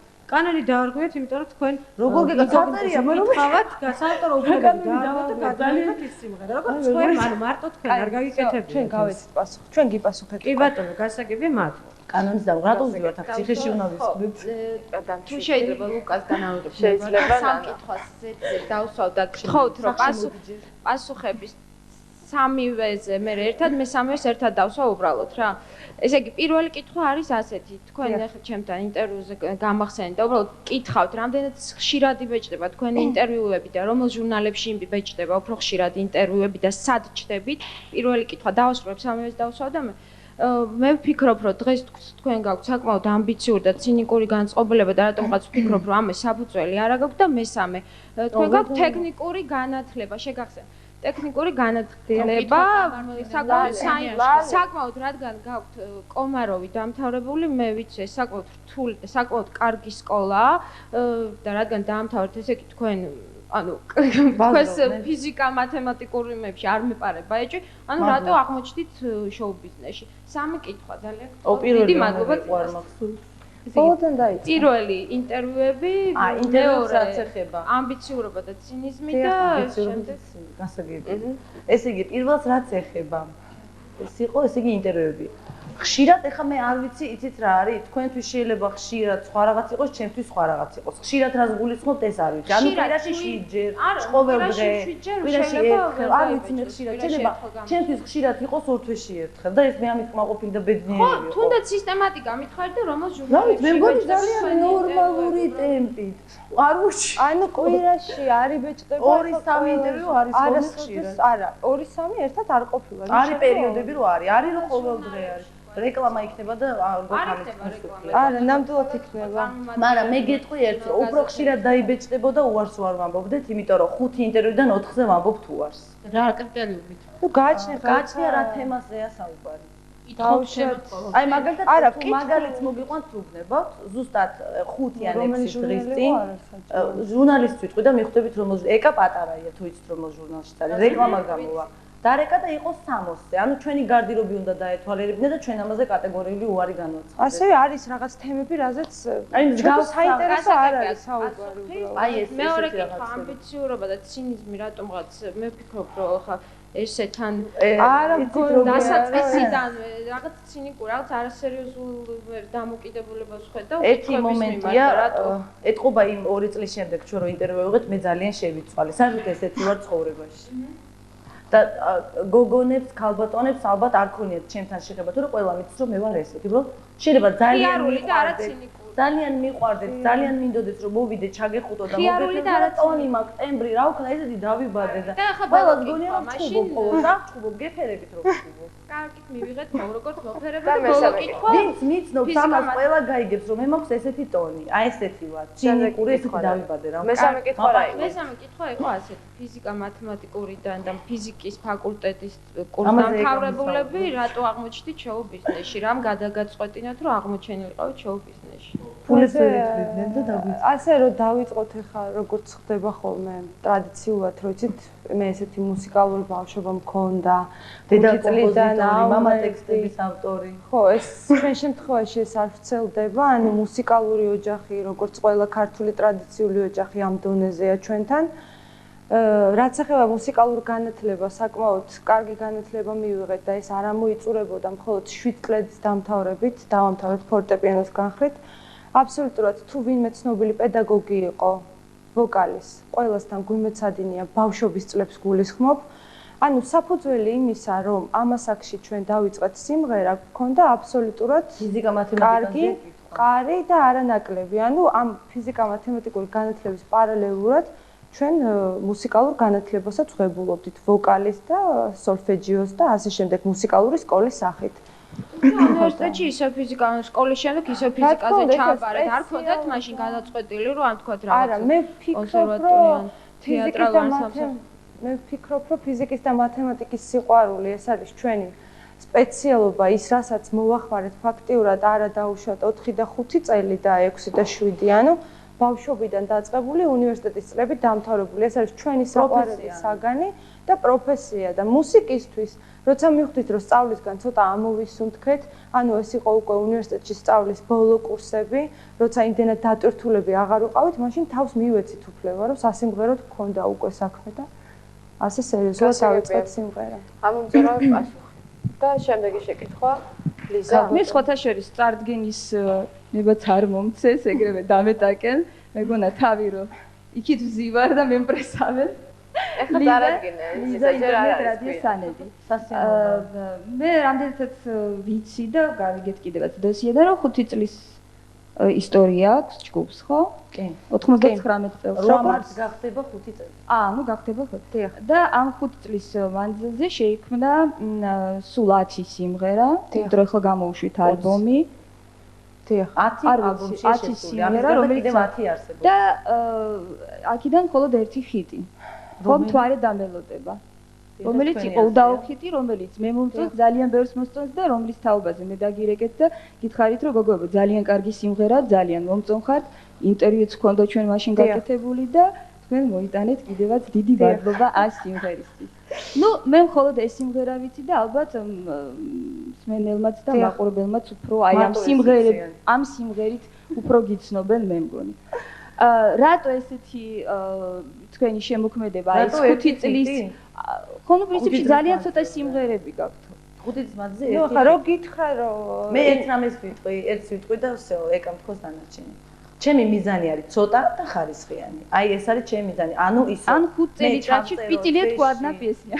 იცით რა არის? ეს თქვენთვის რო ერთი ხიტია და ხალხს გაცილებით სხვა სიმღერები ურჩენიან, თქვა თვარე დამელოდება და თვლიან რომ სხვა სიმღერებიც ხიტებიან, თუმცა ამაზე პრეტენზია არასოდეს არ გქონია და სიმღერა არასოდეს არ გურჩევია, იმიტომ რომ ეკა ეს გახიტდება და ხა ჩვენ ჩავწეროთ ეს სიმღერა. ეს არის აბსურდი. მღერი ვარ იმას, რაც ჩვენ მოგწონს. და თუ ეს მე მოეწონება საზოგადოებას, ამაზე დიდი ბედნიერება მართლა არაფერი არ არსებობს, რომ ჩემი აზრი და მსმენელის და საზოგადოების აზრი იქნება ერთნაირი, ეს არის უდიდესი ბედნიერება. მართლა ძალიან დიდი ბედნიერება. და რაც ეხება ტემპს სიმღერების ჩაწერის, ანუ არ იყო რაღაცა იდეა ფიქსი ჩვენთვის, რომ აბსოლუტურად აგვეღო რაღაც ტემპი, გვემუშავა დიდი წელიწადში ალბომი გამოვუშვათ, ეს არასდროს არ გვიფიქრია. და ალბომი გაგვეკეთებინა. ფაქტიურად 7 სიმღერა ჩავწერეთ ბოლო წელიწადნახევრის განმავლობაში. იმიტომ რომ მაქსიმალურად ამ სფეროზე გადმოვერთეთ. მაქსიმალურად და წამოვიდა ბევრი ისეთი სიმღერა, რომელიც მოგვეწონა და გაჩნდა იმის შესაძლებლობა, რომ ეს სიმღერები ჩაგვეწერა. ანუ აი ეს გარკვეული მიზანი არ ყოფილა, რომ ჩვენ ვაკეთებდით ამას ალბომისთვის. ამიტომ მოხდა ესე, იყო წელიწადში 1 სიმღერა, იყო წელიწადში 2, მერე იყო წელიწადში 7 სიმღერა და შემოსავლები იზრდებოდა სიმღერების რაოდენობა. ანუ თქვენ ყოველთვის აღნიშნავდით, რომ მაინც მუსიკა იყო თქვენი ჰობი, თქვენ ყოველთვის გინდოდათ პროფესიით გემუშავათ და უბრალოდ აი ეს თავისუფალი ნიშა თქვენ შეავსეთ სიმღერით და აი ბოლო წელს ალბათ ცოტა უფრო მეტი იყო ვიდრე ასე ვთქვათ აი მას შემდეგ რაც თქვენ მაესტროში გაწევრიანდით, ეხლა აქტიურად ტრიალებს თქვენი საკონცერტო ნომრები, რგოლები და ესე ვთქვათ, ათეულებშიც გამოჩნდით, მაესტროს ათეულებში. აი არ მინახავს სიმართლე გითხრა. ხო, და ნუ ეს ყველაფერი გასაგებია. ხო არ იყო ეს გარკვეულწილად რაღაც ბარტერი, ანუ თქვენ შემოუტანეთ მაესტროს რაღაცა თანხა, ხო, ზაფხულის დასაწყისში, როდესაც გადაიღეთ ეს 7 საკონცერტო ნომერი და შემდეგ მაესტროსაც დაინტერესება გაუჩნდა თქვენს მიმართ. აი რაღაც ბარტერი ხო არ მოხდა? აბსოლუტურად არ ყოფილა აქ ფინანსური დაინტერესება იმის მიზეზი, რომ ჩვენი სიმღერები დღეს ტრიალებს მაესტროს ეთერში. აქ არანაირ გრანდიოზულ და კოლოსალურ თანხებზე არ ყოფილა ლაპარაკი. ბარტერი ყოველთვის არის მომღერალ და რეჟისორს შორის, იმიტომ რომ მომღერალი იხდის ფულს და რეჟისორი იღებს ფულს. ამას თქვენ ბარტერს ეძახთ, ეს არის ჩვეულებრივი მომენტი. მაგრამ როგორც მუშაობთ რადიოში, მიყავთ გადაცემა თქვენ. ხო, მაგრამ რეჟისორი ხო არ გამختარა თქვენი პროდიუსერი, ხო სტუდია. ხო, მაგრამ მე მოკლედ და კონკრეტულად როდესაც თქვენ გიღებდათ თანხები ამ შემთხვევაში აბსოლუტურად არ თამაშობს არანაირ. ხო და მით უმეტეს თუ პროდიუსერი არ გიღებდა და რეჟისორი ეს თანხა წავიდა რეჟისორის ჯიბეში და არა პროდიუსერის ჯიბეში. არა, ეს მაესტრო გიღებდა თან. მაესტროს დაინტერესება აქვს მხოლოდ ხარისხიანი და კარგი პროდუქციის და არა ფინანსური. მე ამას ვიტყვი. ჩვენ შემთხვევაში ასე იყო ყოველთვის. გასაგებია. შეიძლება გისმენთ. რა მაინტერესებს? აი რაც მამუკა აღლონტი თქვენი პროდიუსერია, რა შეიცვალა თქვენ შემოქმედებაში? ეს ერთი მიპასუხეთ და შემდგომ მეორე კითხვას დავს. სიმართლე გითხრათ, დიდი ხანი არ არის, რაც ჩვენ შორის ფორმალური ურთიერთობა გაფორმდა, ეს არის ნოემბრის თვის შემდეგ. მოგეხსენებათ, რომ წინა საახალწლო პერიოდი ყოველთვის არის დატვირთული, იყო იგივე მაესტრო საახალწლო პროექტის ჩაწერა, იყო პირველი არხის საახალწლო პროექტის გადაღება. ანუ ახალ წლამდე შემოვიფარგლეთ მხოლოდ პროექტებში მონაწილეობის და ეხლა უკვე ახალი წლის დღეების შემდეგ უკვე დავსახავთ გეგმებს და ახალ პროექტებზე მუშაობას. და რა მაინტერესებს, ეს კონტრაქტი განსაზღვრულია რაღაც გარკვეულ პერიოდს მოიცავს ალბათ, რა თქმა უნდა, ეს კონფიდენციალურია. ამას არ გთხოვთ, ვიც გვესმის. და ერთი წუთით გიგა აი მამუკა აღლონტის და პროდიუსერების ქვეშ არის ყველა წარმატებული და რეიტინგული მუსიკოსი. ნუ დაუშვათ დავიწყოთ ლექსენით და აღარ გავაგრძელებ. აი თქვენ რამდენად გონიათ რომ მიაღწევთ აი ამას შეძლებთ მაგალითად აუდიტორიის ძალიან დიდი რაოდენობით მოკრებას და ბოლოს და ბოლოს სპორტის სასახლის დახურვას. ერთ რამეს ვიტყვი. ჩვენთვის მე კომენტარს ამაზე ვერ გავაკეთებ, ამას დრო გვიჩვენებთ და ყველა ერთად დავინახოთ, მაგრამ ჩვენთვის ყველაზე დიდი წარმატება არის ის, რომ მამუკა ღლუნტმა თუ კი ჩვენში დაინახა ეს პოტენციალი, ესე იგი ჩვენ უკვე რაღაცას წარმოვადგენთ. მე ვფიქრობ ამას. ანუ ჩვენი შემოქმედება არის საინტერესო, რომ ესეთი პროდიუსერი დაინტერესდა ჩვენით. ეს არის ყველაზე დიდი წარმატება ჩვენს შემოქმედებაში, მე ვფიქრობ. ჩვენ ვფიქრობთ, რომ კი, მაგრამ ალბათ და შედეგებზე ვერ ვისაუბრებთ, იმიტომ რომ ეს ამას დრო გვიჩვენებს. ჯერ ხო არ დაგვიწყია ერთობლივი მუშაობა და ნახოთ მე. შემდეგ პრესში იმ პროექტებზე ვისაუბრებთ. ჩვენ დიდი სურვილი გვაქვს, რომ თუ კი აქამდე მოყვარულის დონეზე და საკუთარი ძალებით ვახერხებდით, რომ რაღაცა მსმენელამდე მიგვეტანა, ყოველ შემთხვევაში ეხა უკვე იმუშავებენ ჩვენთან პროფესიონალები და ჩვენ ვეცდებით, რომ 10 მაგათ მეტი შრომა ჩავდოთ, იმიტომ რომ არის უკვე პასუხისმგებლობა უდიდესი, რომელიც აქამდე მხოლოდ საკუთარ თავთან და ჩვენს მსმენელთან ჰქონდა, ეხა არის პასუხისმგებლობა უკვე იმ ადამიანებთან, ვინც ჩვენში ჩადებენ თავის შრომას და ამიტომ ჩვენ ვეცდებით მაქსიმალურად, რომ ის იმედები დაუშვათ არ გავამტყუნოთ იგივე მამუკას. და ერთი მამუკა გადაწყვეტილებას ნუ მერწმუნეთ რომ გახდებით პოპულარულები კიდევ უფრო, იმიტომ რომ დიდი მადლობა. მოხშირდება ახლა თქვენი თქვენ ძალიან ჰუმანური ბრანდები. მე მაინტერესებს თქვენი აზრი. გასაგებია რომ მამუკა ღლონტი დაინტერესდა თქვენით. და იგი ყოველთვის ნიჭიერი ადამიანებით ინტერესდება, ბუნებრივია. და აი უამრავი საახალწლო პროექტი იყო. ეხლა ხო მე ვიცი თქვენ მაესტროს ყველა პროექტში ხართ ტიმპიტაურაშიც და ის მეორე რო იყო სცენაზე რო პირველი არხის საახალწლო პროექტი იყო ეს. ხო ეს მაესტროსგან ასესხები პროექტი იყო მე არ ვიცი ეს როგორ მოხდა, ყოველ შემთხვევაში მაესტროს მიერ გადაღებული საახალწლო პროექტი იყო და დაკვეთა იყო პირველი ხო, გასაგებია. ნუ იგივე მაესტრო, მე ამას პირველი ახსენს ვერ დავარქვევდი. ასევე ძალიან პრესტიჟულ ტელეკომპანიებში მზეში იმედზე გაკეთდა პროექტები. ძალიან ბევრი მომღერალი იყო დაკავებული. ნუ ნეკა ყველა პროექტში იყო, მაესტროს ჩათვლით ნინი ბადროშვილი, ასე შემდეგ, ასე შემდეგ. და თქვენ როგორ ფიქრობთ, თქვენ რატო არ იყავით ან მზეში ან იმედზე? ისე ჩვენ ვართ იქ, სადაც გვეძახია, სადაც არ გვეძახიან ხოლმე იქ. ხო და რაც შეეხება ახლა უკვე ინტერვიუებს, პროექტებს, იგივე სხვა კომპანიების მათ ყველაფერი ეს უკვე ამას წყვიტავს ჩვენი მენეჯერი, ანუ ზარები უკვე ხდება მენეჯერთან და არა ჩვენთან, ანუ თქვენ ზუსტად იცით რომ მენეჯერმა უარი თქვა თუ არ ყოფილა? არ გვაქვს ამის ინფორმაცია, ჩვენ რასაც გვეუბნებიან, აი ვაკეთებთ ამ პროექტს, თქვენ ამ პროექტში ხართ, უნდა მიიღოთ მონაწილეობა. და ჩვენ არ ვეკითხებით დარეკეს და თქვენ უარი თქვით, ეს ანუ ესეთი რაღაცაა. გიგაში. და ერთი კითხვა მაქვს, რამე და წინა კითხვას მინდა დაუბრუნდე. მაგას ეს უნდა დაუსვა, არ გასწავლდი. მაგრამ გიგა კი, მაგრამ მე ძალიან დიდი ხანია ვიცი. წასასვლელი ხარ. კი, აშკარად. და ესე იგი, რაც შეეხება კითხვას, მე ვიცი, რომ რაც თქვენ სცენაზე დადეგით, იმ დღიდან თანამშრომლობთ სტუდია მაესტროსთან და მაინც რატომ მოხდა 5 წლის შემდგომ თქვენი აღმოჩენა მაესტროს მხრიდან, ანუ მაინც 5 წლის შემდეგ რა დაინახა მამუკაბლოტმა თქვენში? ერთ ბზულ გამონათქვამს ვიტყვი. ალბათ თქვი. კარგად იფიქრეო და აზრები კეთილი საქმისთვის მომწიფდებაო. 5 წელი გვაკვირდებოდნენ. მე ლალი მიკროფონში აღნიშნეთ თუ შეიძლება შეიძლება. არა, გონებაში კარგად ვაკვირდები ყველაფერს აქედან რაღაც დამკვირვებლის სტატუსი მაქვს და მესამე სიბრძნე იყო. დიდი მადლობა, დიდი მადლობა. დასმის საშუალება. მე მაინტერესებს, ეხლა თქვენ მაესტროსთან ხართ, მაესტროში ხართ, ანუ მამუკაღლონთან ხართ, მიგიწევს ამ ორ პროექტში, რაც დაამზადა მაესტრომ. საერთოდ სხვა წლებში ეს 5 წელია ხართ უკვე, ხო? როგორც ესე ვიცით, ზუსტად ვიცით.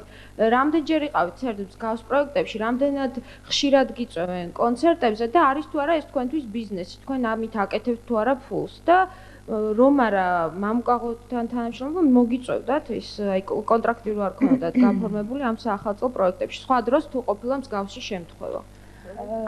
არ ყოფილა სიბასლე გითხრა პროექტებში. მარტო აი საერთოდ ამ 5 წლის მანძილზე საახალწლო პროექტში არასდროს არ მოგვიღია მონაწილეობა. სხვა კონცერტებზე, სხვა პროექტებში რამდენად რა თქმა უნდა ყოფილა და თქვენ წარმოიდგინეთ ალბათ ბოლო 2 წელია, ეს ალბათ ძალიან პირადულია, მაგრამ ახლა შემოქმედებას ეხება, გეტყვით რომ ბოლო 2 წელია ის ჰონორარი, რაც წამოვიდა კონცერტებიდან, საიყო საკმარისი იმისთვის, რომ რამდენიმე სიმღერა კონცერტებიდან აღებული ჰონორარით თქვენთვის ეს გახდა ბიზნესი უკვე, ხო? გარკვეული შემოსავალი წამოვიდა. შემოსავლის წყარო, ბიზნესი გარკვეული შემოსავალი. კი.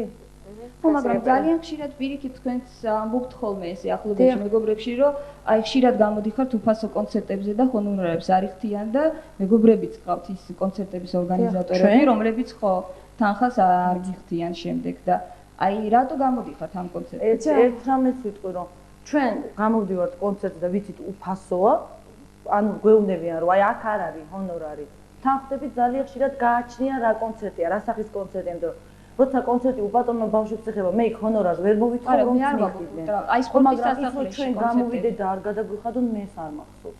ყოველ შემთხვევაში როცა არის უჰონორარო კონცერტები, ეს ძალიან კარგად გვაქვს გათვითცნობიერებული და ამაზე მეგობრებთან და ახლობლებთან არასოდეს არ წუწუნებთ ლიზა. ანუ თქვენ ჩემთან ამაზე ლაპარაკობთ, მე კითხვა იყო ესეთი შემოსული, რომ რატო გამოდიხართ ხშირად უფასო კონცერტებზე და თქვენ მაშინ თქვით, რომ ჩვენო ვართო არტისტებიო და ჩვენთვისიანი კონცერტები იყო ეს კითხვა მახსოვს. ლიზა უფასო კი არ იყო იაფასიანი კონცერტები, რატო გამოდიხართ, ანუ კარგი გოგონები ხართ ძალიანო და რატო გამოდიხართ იაფასიან კონცერტებზე? იაფასიანი ქართულად აგიხსნი ნიშნავს აი მაღალი დონის კონცერტი. მე არ ვიცი, დაბალი იაფასიანი და ამიხსენია. კიდევ ერთ. არა, იმიტომ რომ შენ გაიგე უფასო და ფასიანი და იაფასიანი ნიშნავს უფასოზე არ გამოდიხარ. უფასო კონცერტებზე გამოდიხართ თუ არ გამოდიხართ? გამოვდივართ, მაგრამ როცა გვეუბნებიან რომ არ ვიხდით ჩვენ აქ ჰონორარი არ არის, გამოვდივართ, რა პრობლემაა? როცა ეს რო დამირეკავენ წყნეთის უპატრონო ბავშვთა სახლიდან არ წავიდე და არ ვიმღერო, რა უთხრა, ფული გადაიხადე. სპორტის სასახლეში არ გამართულა სახელმოქმედო კონცერტი. გეტყვით რა. პიკასოს კონცერტზე მაგალითად სადაც მეგობარი იყო და ჩვენ არც გამოვართმევდით თანხას, აქ რა არის პრობლემა? ეს იყო პიკასოს კონცერტი, რა თქმა უნდა, იყო რამდენიმე კონცერტი და ეს თქვენც კარგად იცით, რომ საქართველოში არ ტარდება ყველა კონცერტი ისეთი, სადაც ჰონორარს იხდიან, ხო? ეს ბუნებრივია. მოგეხსენებათ კიდე ჩვენი მენტალიტეტი, ხასიათი და ჩვენ ვართ საქართველოს მოქალაქეები და ჩვენთან ტრადიციებს, მეგობრობას ცოტა სხვა უფრო მეტი დანიშნულება აქვს ვიდრე ევროპულ ქვეყნებში და ჩვენთან მეგობრობა გაცილებით წინა პლანზე დგას. ანუ ჟურნალისტებს თქვენ ალბათ გაქვთ თქვენი კოლეგიალობა, თხოვნა ერთმანეთის მიმართ, ელემენტარულად რესპონდენტის ნომრის გაგება გინდათ, ამაზე ერთმანეთს უარს ხوارეუბნებით. ასევე როცა კოლეგები გთხოვენ რაღაც კონცერტზე უფასოდ გამოსვლას, ეს არის აბსოლუტურად ჩვეულებრივი რაღაცა და რა თქმა უნდა, ბოლოს მაგალითად იყო გიგა კვენეტაძეს განთხოვნა, რომ აქვს შემოქმედებით საღამო თუ შეგიძლიათ მოხვიდეთ იმღეროთ. როგორ არ წავით და არ უმღო, როცა მე იმ ადამიანმა სტუდიაში ჩამაწერინა სიმღერა. ეს არის კოლეგიალობა, ელემენტარული. არიან არანაკლები ქართველი მომღერლები, რომლებიც არ გამოდიან უფასო კონცერტებზე. ეს მათ რეიტინგზეს მეტყველებს. და ბოლო მაგაზე დასმის საშუალება. ჩვენ მეგობრობის ფასი ნამდვილად იაფასიანი აღსასებდა და საინტერესოა და დამაინტერესა მართლაც რატომ გამოდიხართ იაფასიან კონცერტებზე, ეს თქვენი ფრაზა იყო და ესეც საინტერესო იქნება. ამაზეც ვიპასუხოთ, იმიტომ რომ თქვენ როგორც ვიცით, ფესტივალებს არ ცნობთ, ხო? ესეთი რამ გავიგე. ნუ მე გეთანხმებით, მაგრამ თქვენი არგუმენტი მაინტერესებს, რატომ არ ცნობთ? მე ჩემი აზრი მაქვს, რატო არ ვცნობ ფესტივალებს საქართველოში, თქვენი აზრი მაინტერესებს და იაფასიან კონცერტებზე რატო გამოდიხართ? თუ თქვენ მე მაინც ვფიქრობ, რომ თქვენ გაქვთ გარკვეული ამბიცია, მე ამას ვხედავ და ამბიციის მიუხედავად რატო გამოდიხართ? და ეს იქნება ბოლო კითხვა ჩვენ გადაცემას. არა, იაფასიანი კონცერტი, ეს იყო სმენელმა მოწერა რადიო. საინტერესო უბრალოდ იაფასიანი არის ესეთ კონცერტი. გოგონას თუ ბიჭუნას აზრი და ის ბავშვი რაც ეძახის იაფასიანს ჩვენთვის უცნობია. თქვენ არ გამოსუხართ იაფასიან და ცუდ კონცერტზე. გულისხმობთ დეკორაციას, განათებას. იაფასიანი კონცერტი იგულისხმება მოიცავს შემადგენლობას, თქვენს გარდა სხვა შემადგენლობაც იგულისხმება ამას. თუ გამოსუხართ მე გეკითხება. თქვენ რას გულისხმობთ იაფასიან შემსრულებლებს და ასე შემდეგ. თქვენთვის იაფასიანი არის ასეთი? თუნდაც ეს ყველა კონცერტი ფონოგრამის თანხლებით. მაშინ ყველა იაფასიანი, მაშინ ყველა კარგი სახელი დაარქვით თქვენ მათ. თქვენ და მეორე კითხვას უპასუხოთ, ხო? თუნდაც სადაც არ ხო, ძალიან ბევრი არგუმენტია, რომელიც შეიძლება იაფასიანი ფესტივალს რატომ არ ხდება, იმიტომ რომ ყველაფერი იაფასიანი, სულ რამდენიმე კონცერტი ჩატარდა. მე ვფიქრობ, რომ ესტრადაც და ყველაფერი არის ერთმანეთთან ძალიან არა, რა თქმა უნდა, იმიტომ რომ ჩვენ არტიმედის წევრები და მელოდია არტში გაწევრიანებულები არასოდეს არ ყოფილვართ და იქ ძირითადი აქცენტი მაინც მათ მომღერლებზე იყო გადატანილი. გასაგებია ფესტივალებზე რატო ჩვენ არ გვყავს ახლა კომპოზიტორი, დედა, მამა, ფესტივალებს რატომ არ ცნობთ? მეორე კითხვას გავუშვათ. კონცერტები თუ იაფასიანია, თქვენ თვითონ რომ ფესტივალები ძალიან ძვირფასია და იქ აუცილებლად წითელ ხარჯზე. ხო, ანუ თქვენი არგუმენტი მაინტერესებდა, იმიტომ რომ თვლით რომ რატო ტენდენცია იმ ფესტივალების რომელიც ტარდება. მე არ უწევს მაგალითად ნომინაციები, რომელშიც ნომინაციებს ჩვენ სადღაც არ მინახავს ჩემი თავი, მინდა გითხრა, არასოდეს არ მინახავს ჩემი თავი თუ ნომინაცია. არ გაწყობს ის ნომინაცია, როგორ გეკადრება? არასოდეს არ წამიკითხავს, მე პირადად არც ერთ ნომინაციაში საკუთარი თავი და ეკა მახსენებდა 3 წელი სადღაც ვეწერეთო და არ მახსოვს მართლა გითხრათ. არ წამიკითხავს. უბრალოდ ყოველ წელს მოდის მოსაწვევები და არ მივდივარ, არ მაინტერესებს რა. ის ანუ იას პასუხი რო დავაკონკრეტო. ის სატელევიზიო ვერსიები თუ ნიუსები, რომელიც გადისხობენ ამ ფესტივალების შესახებ, ჩემზე იმდენად არადადებით ემოციას იწვევს, რომ ნამდვილად არ მიჩნდება სურვილი, რომ იქ წავიდე. თუ კი ეს გაკეთდება მაღალ დონეზე, თუ კი ეს იქნება მოსაწონი მაყურებლისთვისაც და შემსრულებლისთვისაც, გამოდიხართ სპორტის ეს დაჯილდოების ცერემონიალია და ის მეგობრის დახმარების კონცერტი. ნანა არჩევას გავაკეთებთ, სად გამოვიდეთ და სად. არა, მე უბრალოდ თქვენს იმას უსვავ, რა თუ ფესტივალი თვლით რომ არის სუდი, ანუ საქართველოში არ ტარდება და მეც ასე ვფიქრობ, მაშინ იმ კონცერტებზეც ნუ გამოდიხართ, სადაც ისეთი ჭეკლას მომღერლები გამოდიხართ. საქართველოში ტარდება იმდენი კონცერტი, იმდენი ფესტივალი, არის იმდენი ჟურნალი, რომ ჩვენ გვაქვს არჩევანის საშუალება, სად ვიმღეროთ, სად დავჯილდოვდეთ და სად დაიწყოთ ისინი ირჩევენ. გასაგებია. აი ახლა დავასრულოთ ჩვენი საუბარი. ნუ დავწყვეტავთ გულს ნინოს. რო აღარ დაგვსაუბროთ ჩვენ ამის ძალიან დიდი ნინო. სამწუხაროდ აი ერთი ბოლო სიბრძნე უბრალოდ. სიბრძნე და ვოკალისტებთან ემზადებოდით ძალიან კარგებთ. ხო? კარგ ვოკალისტები მომზადება არ ნიშნავს მომღერლის სიკარგეს. ბრიტნი სპირსიც მსოფლიო დონის ვოკალისტებთან ემზადება, მაგრამ კარგად ვერ მღერის, ხო? ანუ რა გინდათ მაგის სიბრძნე გადაცემა დასრულებულია ნინო, ესე იგი დიდი ბოდიში. ჩვენი დღევანდელი სტუმარი იყო ჯგუფი ემი, ია და ეკა. იმედი მაქვს დიდი ბოდიშია, იმედი მაქვს დღევანდელი საუბარი ძალიან საინტერესო იყო, გადაცემა დასრულებულია, ჩვენ თქვენს მომდევნო შაბათს შევხვდებით.